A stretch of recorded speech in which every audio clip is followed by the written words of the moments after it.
नमस्कार भैया बहनों। सरस्वती शिक्षा समिति पाली ऑनलाइन शिक्षण व कक्षा में आप सभी का स्वागत व अभिनंदन है। आज हम कक्षा सप्तमी में विषय हिंदी के अंतर्गत पाठ 2 दादी माँ के भाग 1 का अध्ययन करेंगे। दादी माँ पाठ की विधा है कहानी और दादी माँ कहानी के लेखक का नाम है श्री शिव प्रसाद सिंह।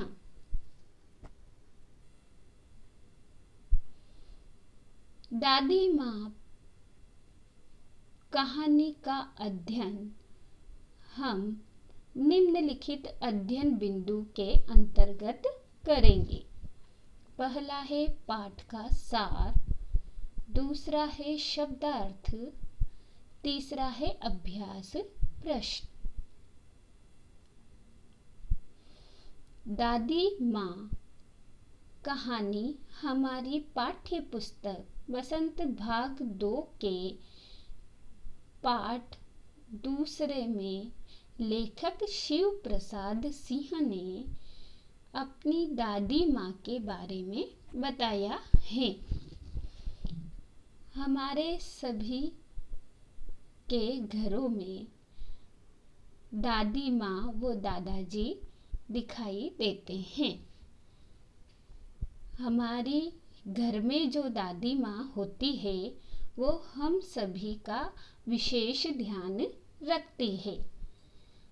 दादी माँ घर में सभी प्रकार के बच्चों का और उनकी आवश्यकताओं का विशेष ध्यान रखती है। लेखक ने भी अपनी दादी का इस पाठ में वर्णन किया है कि किस प्रकार लेखक जब बीमार हो जाते हैं तो उनकी दादी माँ उनकी किस प्रकार से सेवा करती है। लेखक को जब यह पता चलता है कि उनकी दादी माँ बीमार है तो वह चिंता से और जरा सी कठिनाई से उनका मन अनमनासा यानी किसी कार्य में उनका मन नहीं लगता। तब उनके जो शुभ चिंतक मित्र होते हैं वह उन्हें समझाते हैं कि आप घबराओ नहीं, आने वाली छुट्टियों में अपने घर जाकर अपनी दादी से मिल लेना। परंतु लेखक को यह भी पता था कि उनके जो शुभ चिंतक अर्थात हितैषी दोस्त हैं वह उनकी इस कमजोरी का मजाक उड़ाते थे, परंतु वो कभी भी इन बातों की ओर ध्यान नहीं देते थे और उन्हें सिर्फ अपनी दादी माँ की छवि ध्यान आने लगती है। और वह कुंवार के दिनों अर्थात अश्विन मास, कुंवार को हिंदी पंचांग के अंतर्गत अश्विन मास कहते हैं, जो बरसात के बाद का मौसम होता है। उस मौसम का अध्ययन करते हुए वो अपने गांव के बारे में बताते हैं कि गांव में दूर दूर से बारिश में जब सूरज की किरणें निकलती है तो बरसाती पानी में मोधा और साई की अधगली घासें, गेहूं और वन प्याज की जड़ें तथा नाना प्रकार की बरसाती घासों के बीज सूरज की गर्मी से खोलते हुए पानी में सड़कर एक विचित्र अर्थात अनोखी गंध फैला देते हैं। रास्तों में कीचड़ सूख जाता है और गांव के लड़के किनारों पर जब बारिश का मौसम समाप्त हो जाता है तो अत्यधिक बारिश होने के कारण कई बार सड़कों के किनारे और गाँवों में तो यह स्थिति देखने को ही मिलती है। तो सड़कों के किनारे गड्ढों में बरसात का पानी इकट्ठा हो जाता है और गांव के लड़के उन किनारों पर झाग भरे जलाशयों में धमाके से यानी जोरदार उछल कूद करते हैं। आगे लेखक कह रहे हैं कि अपने अपने मौसम की अपनी अपनी बातें हैं। हमारे हिंदी के पंचांग में कई तरह के मौसम का वर्णन किया गया है। उसी मौसम के बारे में लेखक यहाँ बता रहे हैं कि आषाढ़ में आम और जामुन नहीं मिले तो चिंता की कोई बात नहीं है। अगहन में अर्थात मार्गशीर्ष महीने में चिवड़ा और गुड़ न मिले तो कोई दुख नहीं है। चैत्र के दिनों में लाई के साथ गुड़ की पट्टी न मिले तो कोई अफसोस अर्थात दुख नहीं है। परंतु कुंवार अर्थात आश्विन मास के दिनों में इस गंधपूर्ण झाग भरे जल में कूदना न हो तो लेखक को बड़ा बुरा मालूम होता है। वो भीतर घुड़क रहा था अर्थात मैं यानी लेखक घुड़क यानी उनका बहुत मन था, इसलिए वो अंदर से इस झाग युक्त पानी में कूदने के लिए हुड़क रहे थे। 2-1 दिन तो वो कूद सके। 2-1 दिन तो उन्होंने इस झाग भरे पानी में बहुत मस्ती करी, नहा धोकर बीमार हो गए। हल्की बीमारी लेखक को बहुत अच्छी लगती थी। और क्यों लगती थी? क्योंकि उसमें थोड़ा थोड़ा ज्वर अर्थात बुखार आता था, सर में साधारण दर्द हो और खाने के लिए दिन भर नींबू और साबू से तात्पर्य है साबूदाना मिलता था, इसलिए लेखक को हल्की बीमारी अच्छी लगती थी। लेकिन इस बार लेखक को ऐसा बुखार चढ़ा कि वो उतरा ही नहीं और रजाई पे रजाई उनको ओढ़नी पड़ी, और अगर बुखार उतरता तो वो भी रात के 12 बजे के बाद। इस प्रकार लेखक अपने बीमार होने की स्थिति को याद कर रहे हैं और उनकी दादी माँ ने उनकी किस प्रकार से सेवा की उसके बारे में यहाँ पर बता रहे हैं।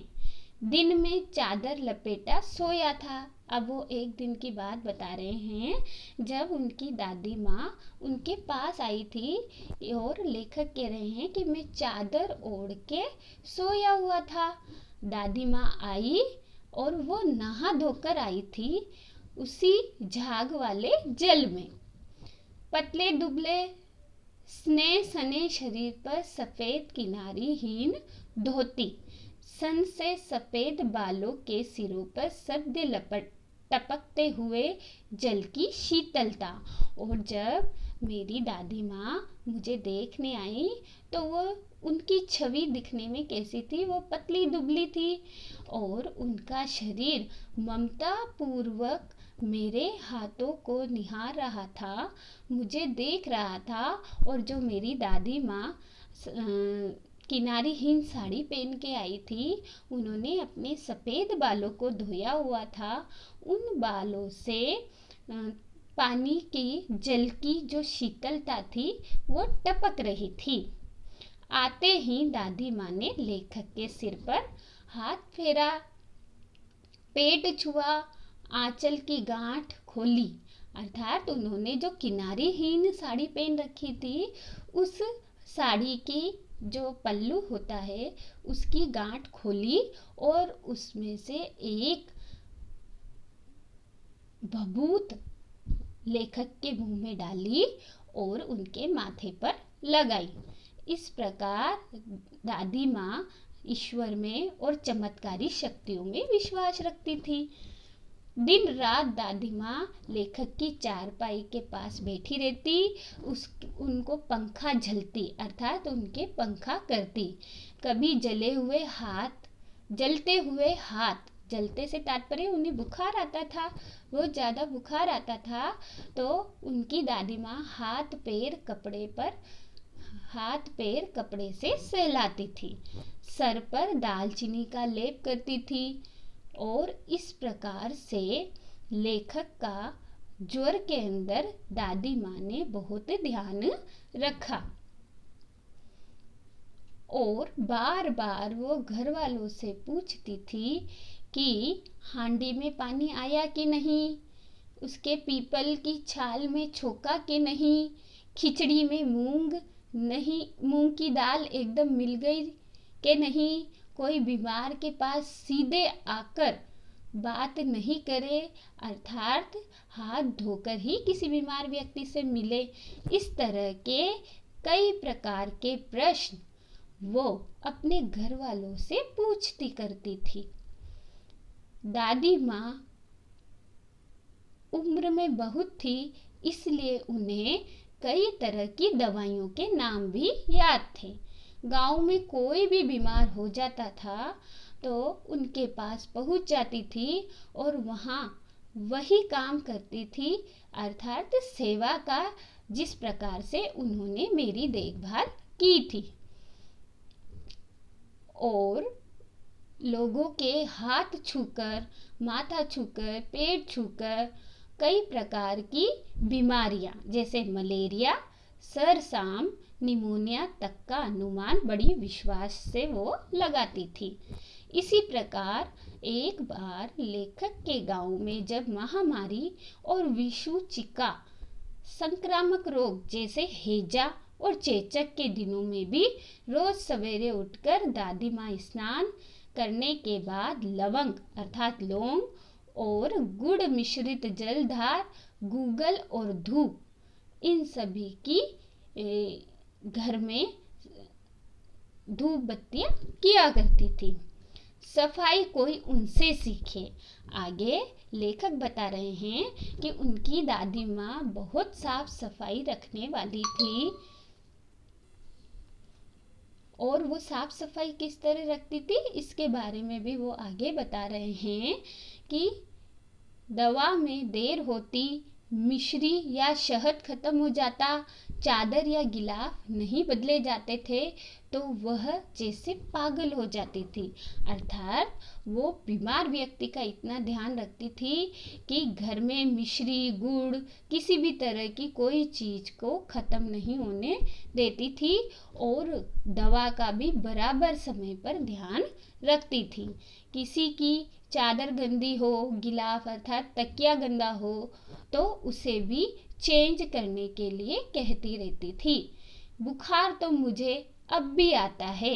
अब लेखक को जब पता चलता है कि उनकी दादी की मृत्यु हो जाने के बाद अब जब उन्हें बुखार आता है तो वह दादी माँ के समय के बुखार और अभी के बुखार की तुलना करते हैं और बताते हैं कि बुखार तो मुझे अभी भी आता है, पर दादी माँ उस वक्त जो सेवा करती थी उसे मैं आज भी याद करता हूँ, क्योंकि अब नौकर पानी दे जाता है, मेस महाराज अर्थात खाना पकाने वाले व्यक्ति को महाराज कहा जाता है, वह अपने मन से पकाकर खिचड़ी या साबूदाना बना देते हैं। डॉक्टर साहब आकर नाड़ी देख जाते हैं और कुनेन मिक्सचर की शीशी की तिताई यानी कड़वाहट के डर से ही मेरा बुखार तो भाग जाता है। अब मुझे हल्की बीमारी बिल्कुल भी पसंद नहीं आती है, क्योंकि अब मेरी दादी माँ नहीं है, उनकी मृत्यु हो चुकी है। इसीलिए न जाने क्यों ऐसे बुखार को बुलाने का जी भी नहीं होता है। इस प्रकार लेखक ने इस पाठ के माध्यम से अपनी दादी माँ के व्यक्तित्व, उनके गुणों और उनकी जो उनके द्वारा जो लेखक की देखभाल की गई है उसका वर्णन किया है। इन गद्यांशों के शब्दार्थ इस प्रकार हैं। पहला है क्वार अर्थात आश्विन मास, प्रतिकूलता अर्थात विपरीत, विचित्र अर्थात अनोखी, शुभचिंतक अर्थात हितैषी, अगहन को हिंदी का मार्गशीर्ष महीना कहा जाता है? घेऊर।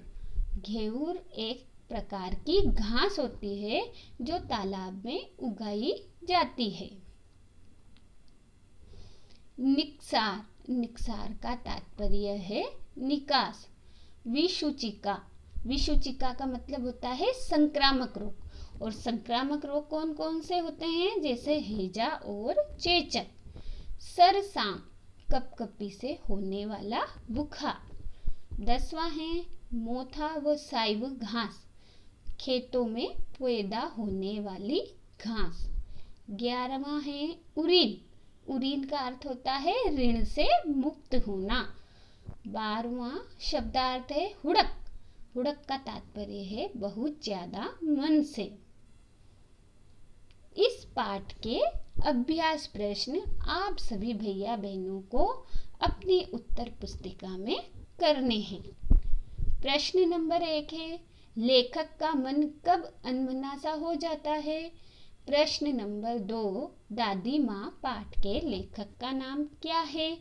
प्रश्न नंबर 3 लेखक को कुआर के दिनों में बड़ा बुरा कब लगता था? प्रश्न नंबर 4 लेखक को हल्की बीमारी क्यों अच्छी लगती थी? प्रश्न नंबर 5 दादी माँ की छवि किस प्रकार की थी? लिखें। प्रश्न नंबर 6 दादी माँ कौन कौन सी बीमारियों का अनुमान लगाया करती थी? प्रश्न नंबर 7 दादी माँ किसके माथे पर और क्या लगाती थी? प्रश्न नंबर 8 है दादी माँ महामारी के समय क्या करती थी? प्रश्न नंबर 9 अपने अपने मौसम की अपनी अपनी बातें होती हैं। लेखक के अनुसार किस मौसम में कौन सी चीज है कौन सी चीजें विशेष रूप से मिलती हैं? लिखें। इन सभी प्रश्नों के उत्तर आप सभी भैया बहनों को उत्तर पुस्तिका में लिखने हैं। धन्यवाद।